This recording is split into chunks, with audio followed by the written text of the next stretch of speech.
ಕರ್ಕಾಟಕ ರಾಶಿಯವರಿಗೆ ಬಹುಮುಖ್ಯವಾಗಿ ಉಂಟಾಗತಕ್ಕಂಥ ಸಮಸ್ಯೆ ಗುಪ್ತ ಶತ್ರುಗಳದ್ದು. ಅಂದರೆ ಮುಂದೆ ಬಹಳ ಚೆನ್ನಾಗಿರ್ತಾರೆ, ಬಟ್ ಹಿಂದಿಂದ ನಿಮಗೆ ತೊಂದರೆ ಕೊಡ್ತಿರ್ತಾರೆ. ಕಾರಣ ಏನು ಅಂತಂದರೆ, ಕರ್ಕಾಟಕ ರಾಶಿಯವ್ರನ್ನ ಎದುರಿಸ್ಲಿಕ್ಕಾಗಲ್ಲ. ಮುಖಾಮುಖಿಯಾಗಿ ನಿಮ್ಮ ವಿರುದ್ಧವಾಗಿ ನಿಮ್ಮನ್ನು ಒಂಥರ ಎದುರಿಸ್ಲಿಕ್ಕೆ ಆಗೋದೇ ಇಲ್ಲ. ಅಷ್ಟು ಸ್ಟ್ರಾಂಗ್ ಪರ್ಸ್ನಾಲಿಟಿ ಕರ್ಕಾಟಕ ರಾಶಿಯವ್ರದ್ದು.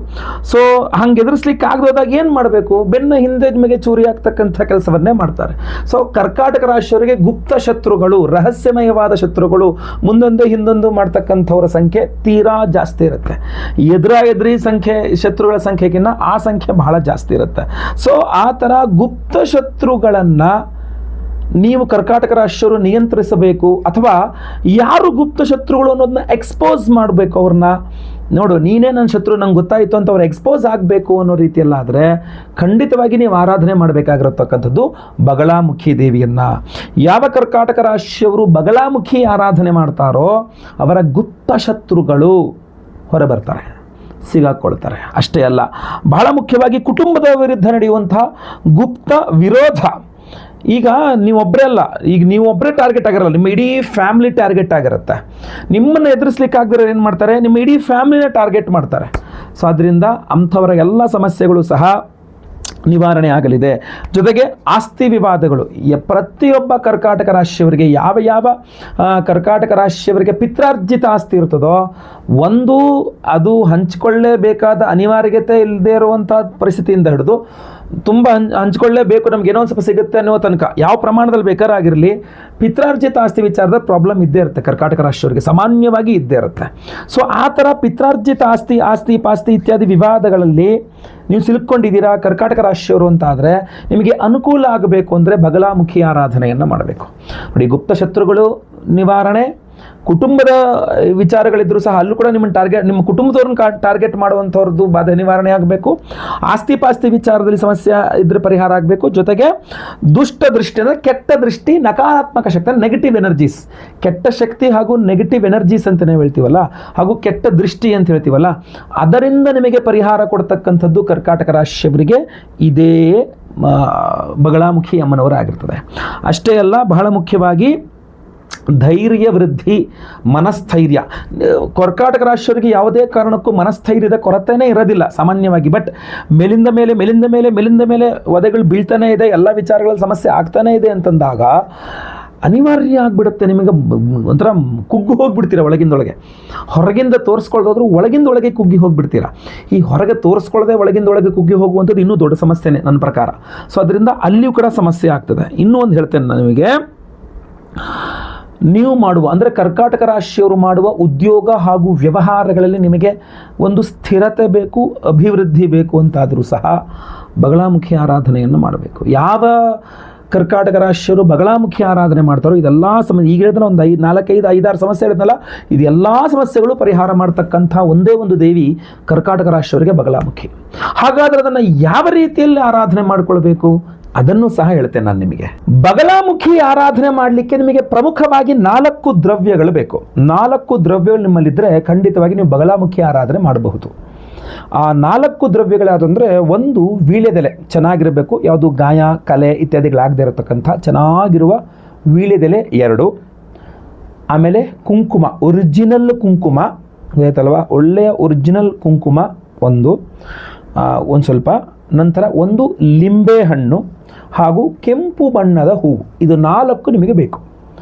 ಈ 4 ವಸ್ತುಗಳನ್ನು ನೀವು ಸಂಗ್ರಹಣೆ ಮಾಡಿಕೊಂಡು ಅಮಾವಾಸ್ಯೆಗಳಲ್ಲಿ ಅಥವಾ ವಾರದಲ್ಲಿ ಸೋಮವಾರ ಅಥವಾ ಅಮಾವಾಸ್ಯೆ, ಸೋಮವಾರವೇ ಅಮಾವಾಸ್ಯೆ ಬಂದಾಗಂತೂ ತುಂಬ ಒಳ್ಳೆಯದು, ಇಲ್ಲ ಪ್ರತಿ ಸೋಮವಾರ ಅಥವಾ ಪ್ರತಿ ಅಮಾವಾಸ್ಯೆ ತಿಂಗಳಿಗೊಮ್ಮೆ. ಈ ವಿಡಿಯೋ ಎಂಡಲ್ಲಿ ನಾನು ಹೇಳ್ತಕ್ಕಂತಹ ಮಂತ್ರ ಸ್ತೋತ್ರ ಏನಿದೆ ಅದನ್ನು ಕೇಳಿಸ್ಕೊಂಡು ಆ ವಿಡಿಯೋದಲ್ಲೇ ಇಟ್ಕೊಂಡು, ದೇವ್ರ ಮೇಲೆ ಜಾಗದಲ್ಲಿ ಮಾಡಿ ಒಂದು ಪ್ಲೇಟ್ ಮೇಲೆ ವಿಡಿಯೋದಲ್ಲೇ ಇಟ್ಕೊಂಡು, ಅದರ ಮೇಲೆ ಒಂದು ಲಿಂಬೆಹಣ್ಣು ಇಟ್ಕೊಂಡು ಈ ಕುಂಕುಮ, ಈ ಒಂದು ಮಂತ್ರನ ಹೇಳ್ತಿಲ್ಲ ಅದರಲ್ಲಿ ಅದಕ್ಕೆ ಅರ್ಚನೆ ಮಾಡಬೇಕು ಆ ಲಿಂಬೆಹಣ್ಣು ಮೇಲೆ. ಜೊತೆಗೆ ಕೆಂಪು ಹೂವುಗಳನ್ನು ಇಡಬೇಕು, ಅದಕ್ಕೆ ಬಗಳಾಮುಖಿಯನ್ನು ಆರಾಧನೆ ಮಾಡಿಕೊಳ್ಬೇಕು. ಮುಗಿದ ನಂತರ ಆ ಕುಂಕುಮವನ್ನು ಹಣೆಗಿಟ್ಕೋಬೇಕು. ಆ ಕೆಂಪು ಹೂಗಳನ್ನು ಹಿಂಗೆ ಮೂಸಿಬಿಟ್ಟು ಪಕ್ಕದಲ್ಲಿ ಹಾಕಿ ಕೈ ತೊಳ್ಕೊಂಬಿಟ್ರೆ ಆಯಿತು. ಆ ಲಿಂಬೆಹಣ್ಣು ನೆಕ್ಸ್ಟ್ ಅಮಾವಾಸ್ಯೆ ತನಕ ಹಾಗೆಯೇ ಇರಬೇಕು. ನೆಕ್ಸ್ಟ್ ಅಮಾವಾಸ್ಯೆಯಲ್ಲಿ ಬಿಳಿದೆಲ್ಲ ಒಣಗೋಗಿ ಇದಾಗ್ಬಿಟ್ಟಿರುತ್ತೆ, ಹಾಗೂ ಆ ಲಿಂಬೆಹಣ್ಣು ಸ್ವಲ್ಪ ಬಾಡಿರುತ್ತೆ, ಅದನ್ನು ತೊಗೊಂಡೋಗಿ ಎಲ್ಲರೂ ಹರಿಯುವ ನೀರಿನಲ್ಲಿ ಅಥವಾ ಯಾವುದಾದ್ರು ಅರಳಿ ಮರದ ಕೆಳಗಡೆ ಹಾಕ್ಬಿಟ್ಟು ಮತ್ತೆ ನೆಕ್ಸ್ಟ್ ಅಮಾವಾಸ್ಯೆಗೆ ಮತ್ತೆ ಫ್ರೆಶ್ ಆಗಿ ತಂದಿಟ್ಕೊಳ್ಬೇಕು. ಈ ಥರ ಮಾಡ್ಕೊಂಡು ಹೋಗ್ತಕ್ಕಂಥದ್ದು. ಪ್ರತಿ ಸೋಮವಾರ ಕಡ್ಡಾಯವಾಗಿ ನಾನು ಈ ವಿಡಿಯೋ ಎಂಡಲ್ಲಿ ಹೇಳ್ತಕ್ಕಂಥ ಸೂತ್ರವನ್ನು ಮಿನಿಮಮ್ ನನ್ನ ಪ್ರಕಾರ ಒಂದು 8 ಬಾರಿ ಯಾರು ಕೇಳಿಸ್ಕೊಳ್ತಕ್ಕಂಥದ್ದು ತುಂಬ ಅನುಕೂಲ, ಗೊತ್ತಾಯ್ತಲ್ವ, ತುಂಬ ಪವರ್ಫುಲ್ ಆಗಿರ್ತದೆ. 4 ದ್ರವ್ಯಗಳು. ಆಮೇಲೆ ಸೋಮವಾರ ಅಮಾವಾಸ್ಯೆ ಬಹಳ ವಿಶೇಷ. ಅದಕ್ಕೋಸ್ಕರ ಈ ಬಾರಿ ಅಧಿಕ ಮಾಸದ ಅಮಾವಾಸ್ಯೆ ಇದೆಯಲ್ಲ, ಅದು ಬಹಳ ಪವರ್ಫುಲ್ ಆಗಿದೆ. ಈ ಬಾರಿ ಜೂನ್ 15ನೇ ತಾರೀಕು ಅಧಿಕ ಮಾಸದ ಅಮಾವಾಸ್ಯೆ, ಅಧಿಕ ಅಮಾವಾಸ್ಯೆ ಅನ್ಬೋದು. ಈ ಅಧಿಕ ಮಾಸದ ಅಮಾವಾಸ್ಯೆ ಸೋಮವಾರದ ದಿವಸ ಬಂದಿದೆ. ಸೋಮವತಿ ಅಂತ ಕರೀತಾರೆ.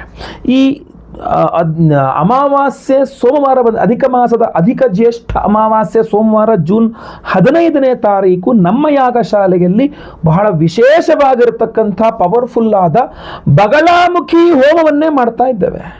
ಬಗಲಾಮುಖಿ ಹೋಮವನ್ನು ಮಾಡಿ ವಿಶೇಷವಾದಂಥ ಬ್ರೇಸ್ಲೆಟ್ ಅನ್ನು ಧಾರಣೆ ಮಾಡ್ಕೊಂಡು ನನ್ನ ಕೈಯಲ್ಲಿ ಇದೇ ಬ್ರೇಸ್ಲೆಟ್ ಅನ್ನು ಕೊಡ್ತಾ ಇದ್ದೇವೆ. ಸೊ ಇದರಲ್ಲಿ 4 ವಿಶೇಷವಾಗಿರ್ತಕ್ಕಂಥ ಉಪರತ್ನಗಳಿದೆ. ಅದರಲ್ಲೂ ವಿಶೇಷವಾಗಿ ನೀವು ಗಮನಿಸಬೇಕಾಗಿರತಕ್ಕಂಥದ್ದು ಕೃಷ್ಣವೀಟಿಕಾ ರತ್ನ ಇದೆ, ಜೊತೆಗೆ ವ್ಯಾಘ್ರನೇತ್ರ ರತ್ನ ಇದೆ, ಜ್ವಾಲಾಮುಖಿ ರತ್ನಗಳಿದೆ, ಜೊತೆಗೆ ಬಹಳ ಮುಖ್ಯವಾಗಿರ್ತಕ್ಕಂಥ ಅಮ್ಮನವರ ಶಕ್ತಿಯನ್ನು ಸದಾ ನಿಮ್ಮಲ್ಲಿ ಇಟ್ಟು ಮನಸ್ಸನ್ನು ಶಾಂತವಾಗಿರ್ತಕ್ಕಂಥ ಒಂದು ವಿಶೇಷವಾದ ಧವಳ ರತ್ನ ಇದೆ. ಸೊ ಧವಳ ರತ್ನ ಅಮ್ಮನವರ ಬಹಳ ವಿಶೇಷವಾಗಿರ್ತಕ್ಕಂಥ ಶಕ್ತಿಯನ್ನು ನಿಮಗೆ ತಲುಪಿಸುವಂಥದ್ದು, ಅಂದರೆ ತನ್ನಲ್ಲಿಟ್ಕೊಂಡು ನಿಮಗೆ ತಲುಪಿಸುವಂತಹ ಒಂದು ಕಾರ್ಯವನ್ನು ಮಾಡುತ್ತೆ. ಈ ಅದ್ಭುತವಾದ ಬಗಲಾಮುಖಿ ರಕ್ಷಾ ಕವಚವನ್ನು ಪ್ರತಿಯೊಬ್ಬ ಸಂಕಲ್ಪ ಸೇವಾಕರ್ತಗಳು ಕೊಡ್ತಾ ಇದ್ದೇವೆ. ಇದನ್ನು ಬಗಲಾಮುಖಿ ಹೋಮದಲ್ಲಿ ಎನರ್ಜೈಸ್ ಮಾಡಿ ಕೊಡ್ತಾ ಇದ್ದೇವೆ. ಇದರಲ್ಲಿ 4 ವಿಧದ ವಿಶೇಷವಾದ ಉಪರತ್ನಗಳಿದೆ, ಇದನ್ನು ಗಮನಿಸಬೇಕು. ಇದನ್ನು ಬಗಲಾಮುಖಿ ಹೋಮ ಅಷ್ಟೇ ಅಲ್ಲ, ರಾಕ್ಷೋಘ್ನ ಹೋಮದಲ್ಲೂ ಇದನ್ನು ಅಭಿಮಂತ್ರಣೆ ಮಾಡ್ತದೆ. ಯಾಕೆಂದರೆ ಈ ವ್ಯಾಘ್ರನೇತ್ರ ರತ್ನ ಹಾಗೂ ಜ್ವಾಲಾಮುಖಿ ರತ್ನ ಇದೆಯಲ್ಲ, ಈ 2 ರತ್ನಗಳು ಜೊತೆಗೆ ವಿಶೇಷವಾಗಿ ಕೃಷ್ಣವೀಟಿಕಾ ರತ್ನವು ಸಹ ಬಂತು. ಇದು ರಾಕ್ಷೋಘ್ನ ಹೋಮದಲ್ಲಿ ಎನರ್ಜೈಸ್ ಮಾಡಿದ್ರೆ ಅಮಾವಾಸ್ಯೆ ಸೋಮವಾರ ಅಮಾವಾಸ್ಯೆ ಸೋಮವತಿ ದಿವಸ, ಅದು ಅಧಿಕ ಮಾಸದ ಅಮಾವಾಸ್ಯೆ ಸೋಮವತಿಯ ದಿವಸ ರಾಕ್ಷೋಘ್ನ ಹೋಮ, ರಾಕ್ಷಸಾಂ ಘ್ನಂತೀತಿ ರಾಕ್ಷೋಘ್ನ, ಎಲ್ಲ ಕೆಟ್ಟ ಶಕ್ತಿಗಳು ಮಾಟಮಂತ್ರಗಳು ಕೆಟ್ಟ ಈ ರಾಕ್ಷಸರ ಸಂಹಾರ ಮಾಡತಕ್ಕಂಥ ಹೋಮ ಅದು. ಸೊ ಅಂಥ ಒಂದು ಅದ್ಭುತವಾದ ರಾಕ್ಷೋಘ್ನ ಹೋಮದಲ್ಲಿಯೂ ಸಹ ಈ ವಿಶೇಷವಾದಂತಹ ಒಂದು ಬ್ರಾಸ್ಲೆಟ್ ರಕ್ಷಾ ಕವಚ ಎನರ್ಜೈಸ್ ಆಗಲಿದೆ, ಕೈಯಲ್ಲಿ ಧಾರಣೆ ಮಾಡ್ಕೊಳ್ಳೋಕ್ಕೆ. ಇದ್ರ ಜೊತೆಗೆ ಬಹಳ ಮುಖ್ಯವಾಗಿ ತ್ರೈಲೋಕ್ಯ ಮೋಹನಕರ ಗೌರಿ ಹೋಮದಲ್ಲಿ ಇದು ಎನರ್ಜೈಸ್ ಆಗಲಿದೆ. ಈ ಧವಳ ರತ್ನ ಇದೆಯಲ್ಲ, ಈ ಧವಳ ರತ್ನ ಅಮ್ಮನವರಿಗೆ ವಿಶೇಷವಾಗಿರತಕ್ಕಂಥ ಉಪರತ್ನ ಇದು.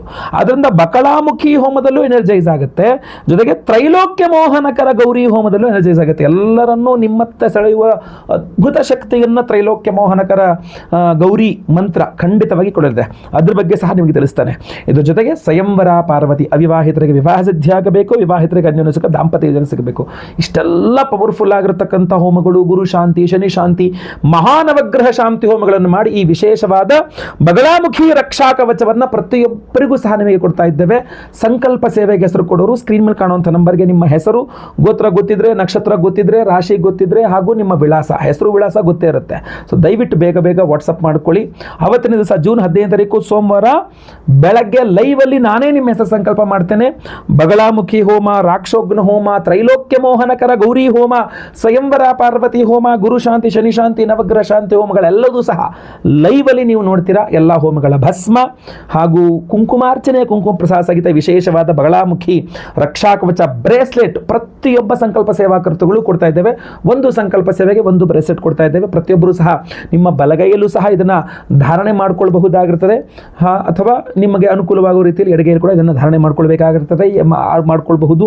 ಯಾವುದೇ ರೀತಿಯಾಗಿರತಕ್ಕಂತಹ ಈ ನಾನ್ ವೆಜ್ ತಿನ್ನಬಾರ್ದು ಅಂತಲೋ ಅಥವಾ ಮೈಲಿಗೆ ಆಗಬಾರ್ದು, ಇದೆಲ್ಲ ಯಾವುದೂ ಇಲ್ಲ. ಇದು ಉಪರತ್ನ ವಿಶೇಷ ದೇವತೆಗಳಿಗೆ ವಿಶೇಷ ಪರ್ವ ದಿನದಂದೇ ಎನರ್ಜೈಸ್ ಮಾಡಿ ನಿಮಗೆ ಕೊಡ್ತಾ ಇರ್ತಕ್ಕಂಥದ್ದು. ಲೈವಲ್ಲಿ ನಿಮ್ಮ ಹೆಸರು ಸಂಕಲ್ಪ ಆಗೋದು ನೀವು ನೋಡ್ಕೊಳ್ಬಹುದು, ಕೇಳಿಸ್ಕೊಳ್ಬಹುದು. ಬಹಳ ಈಸಿ ಆಯ್ತಲ್ವಾ. ಜೊತೆಗೆ ಇಡೀ ಹೋಮಗಳು ಎಲ್ಲ ಹೋಮಗಳನ್ನು ಲೈವ್ ನೋಡ್ಬೋದು. ಎಲ್ಲ ಹೋಮಗಳ ಪ್ರಸಾದ ಸ್ಪೀಡ್ ಪೋಸ್ಟಲ್ಲಿ ನಿಮಗೆ ಕಳಿಸ್ಕೊಡ್ತಾರೆ. ಯಾಕಂದರೆ ಸೋಮವಾರ ಹೋಮ ಆಗುತ್ತೆ ಅಂದರೆ ಮಂಗಳವಾರ ಅಥವಾ ಬುಧವಾರ ನಾವು ಸ್ಪೀಡ್ ಪೋಸ್ಟಲ್ಲಿ ಖಂಡಿತವಾಗಿ ಕಳಿಸ್ಕೊಡ್ತೇವೆ. ಒಳ್ಳೆಯದಾಗಲಿ. ವಿಡಿಯೋ ಇಷ್ಟ ಆದರೆ ದಯವಿಟ್ಟು ಲೈಕ್ ಮಾಡಲಿಕ್ಕೆ ಮರಿಬೇಡಿ. WhatsApp, Facebook, messenger, Telegram, Instagram ಎಲ್ಲ ಕಡೆ ಈ ವಿಡಿಯೋನ ಶೇರ್ ಮಾಡಲಿಕ್ಕೆ ಮರಿಬೇಡಿ. ನೀವು ಸಬ್ಸ್ಕ್ರೈಬ್ ಮಾಡ್ಕೊಂಡು ದಯವಿಟ್ಟು ಸಬ್ಸ್ಕ್ರೈಬ್ ಅಂತ ಬರುತ್ತೆ, ಸಬ್ಸ್ಕ್ರೈಬ್ ಮಾಡ್ಕೊಂಡು ಬೆಲ್ ಬಟನ್ ಹೊತ್ಕೊಂಡು ಆಲ್ ಅಂತ ಮಾಡಲಿಕ್ಕೆ ಮರಿಬೇಡಿ. ಈ ವಿಶೇಷವಾದಂತಹ ಬಗಳಮುಖಿ ಒಂದು ವಿಶೇಷವಾದ ಮಂತ್ರವನ್ನು ಈಗ ಮುಂದೆ ಹೇಳ್ತೇನೆ, ಅಥವಾ ವಿಡಿಯೋ ಡಿಸ್ಕ್ರಿಪ್ಷನ್ನಲ್ಲಿ ಆ ಮಂತ್ರದ ಲಿಂಕನ್ನು ಖಂಡಿತವಾಗಿ ಕೊಡ್ತೇನೆ. ಅಲ್ಲಿ ಕೂಡ ನೀವು ಅದನ್ನು ನೋಡ್ಕೊಳ್ಬಹುದಾಗಿರ್ತದೆ. ಒಳ್ಳೆಯದಾಗಲಿ. ಮುಂದಿನ ವಿಡಿಯೋದಲ್ಲಿ ಮತ್ತೆ ಪುನಃ ಸಿಗ್ತೇನೆ. ಎಲ್ಲರಿಗೂ ಒಳ್ಳೆಯದಾಗಲಿ. ಲೋಕ ಸಮಸ್ತ ಸುಖಿನೋ ಭವಂತು. ನಾರಾಯಣ ನಾರಾಯಣ ನಾರಾಯಣ.